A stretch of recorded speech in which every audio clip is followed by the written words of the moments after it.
नमस्ते।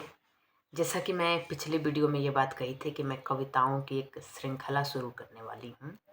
तो इसी कड़ी को आगे बढ़ाते हुए आज मैं फिर से एक कविता आपके सामने पेश करने जा रही, जिसके कवि हैं रामधारी सिंह दिनकर।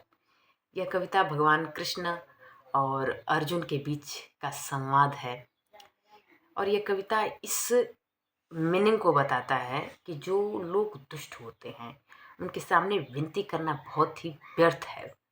उनके सामने अपने बल का प्रदर्शन करना ही चाहिए। मैं शुरू करती हूँ अपनी कविता। क्षमा दया तप त्याग मनोबल सबका लिया सहारा।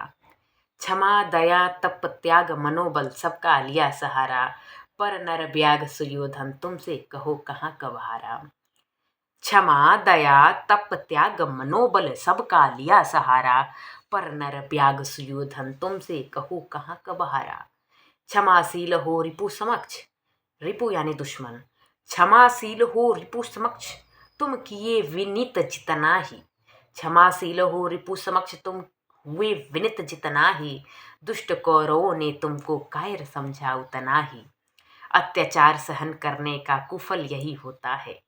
अत्याचार सहन करने का कुफल यही होता है। पौरुष का आतंक मनुज कोमल होकर खोता है। क्षमा शोभती उस भुजंग को जिसके पास गरल हो। क्षमा शोभती उस भुजंग को जिसके पास गरल हो। उसका क्या जो दंतहीन विष रहित विनित और सरल हो। 3 दिवस तक पंथ मांगते रघुपति सिंधु किनारे। बैठे पढ़ते रहे छंद अनुनय के प्यारे प्यारे। उत्तर में जब एक नाद भी उठा नहीं सागर में। उत्तर में जब एक नाद भी उठा नहीं सागर में। उठी अधीर धधक पौरुष की आग राम के सर से। सिंधु देह धर त्राहि त्राहि करता आ गिरा शरण में। चरण पूज दास्ता ग्रहण की बंधा मूढ़ बंधन में।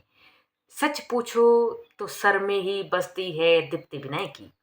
अरे सच पूछो तो सर में ही बसती है दीप्ति विनय की। संधि वचन संपूज्य उसी का जिसमें शक्ति विजय की। सहनशीलता क्षमा दया को तभी पूजता जग है। बल का दर्प चमकता उसके पीछे जब जगमग है। साथियों धन्यवाद।